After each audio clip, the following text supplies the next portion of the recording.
everybody. Scott Golden here with the Golden Opportunities Coaching YouTube channel. Welcome to those of you who are new. We've got over 400 audios for you to check out on a variety of topics. Hopefully there's something you like. Please subscribe, like, comment below if there's something that we can do for you, or if there's something that you found helpful on these audios. In any event, if you need help with kind of seeing if you're being psychologically manipulated, I do life, relationship, business, and entertainment coaching, and so just about everything that can exist I've heard or seen. So certainly having a new perspective is something I love helping people to gain. And if you'd like to reach out, you can do that through Twitter at PO Perception, or here on YouTube, just go to the About Me section. You can go to my website from there and ultimately get where you need to be. Today we're going to talk about a half a dozen or so psychological tricks that people use to manipulate, and we may not even know we're being manipulated. So this is really useful information if you feel like something's off in a relationship, and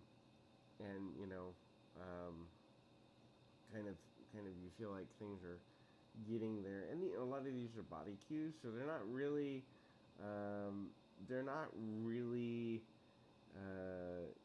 issues that you'll catch on to right away.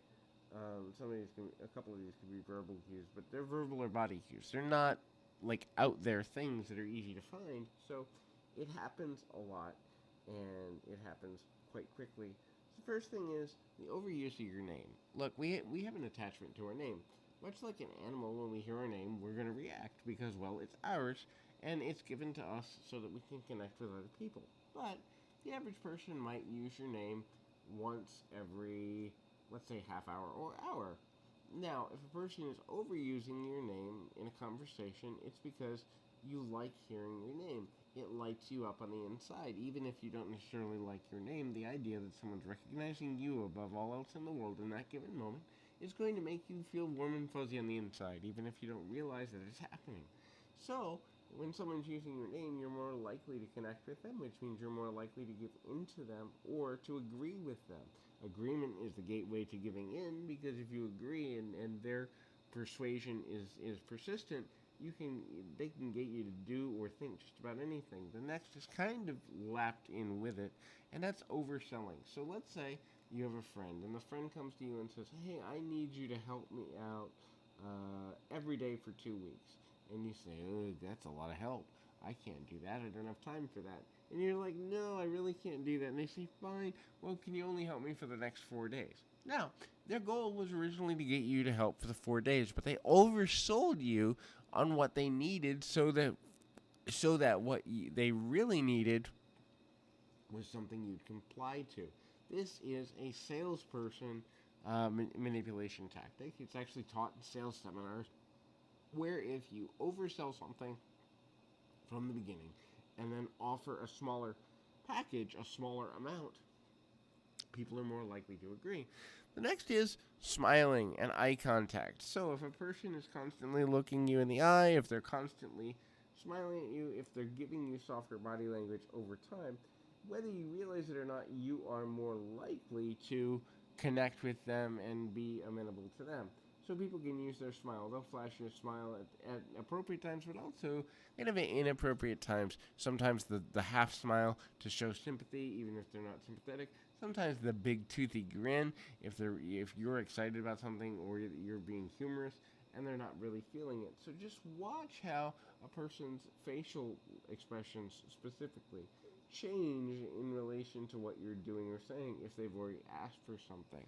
When one uses smiling and also in another form nodding, in other words, if a person is nodding along, it's more likely when you see the visual action of someone's head going up and down that you're more likely to see them as in agreement with you. And if they're in agreement with you, you're going to instinctually and unconsciously feel kind of guilty when you are when you are not in agreement with them. So you're more likely to alter your own position or opinions when a person is putting that pressure forward. Now, the next thing there is asking for things when you're tired or busy. A manipulator is going to ask for things not when you're clear-headed, because they have a less likely chance of you saying yes. But if you're running around or you're busy, or it's midnight and you've been up all day, or you're just getting off the phone and clearing your head, using times at which you are least likely to focus on what your needs are or whatever, there's certainly a level of connectivity to asking a person when they are in a difficult space, not to ultimately get where they need to be, and so make sure that you're not agreeing to things when you're exhausted. The last thing is they'll mirror your body language. Mirroring, especially in Ericksonian psychology and hypnosis, is a tactic used by almost every person to try to gain confidence. If you see a person using your tone, or, well, actually hear a person using your tone, if you see a person using your body language, you're more likely to think that they care about what's going on with you, and thereby, if they care about what's going on with you, they're less likely to make judgments of you as a person. So that's really helpful and can be really helpful when trying to figure things out. Hopefully this audio has been helpful to you as well. But until the next time, keep your feet on the ground, your mind in the moment. Until next time, everybody.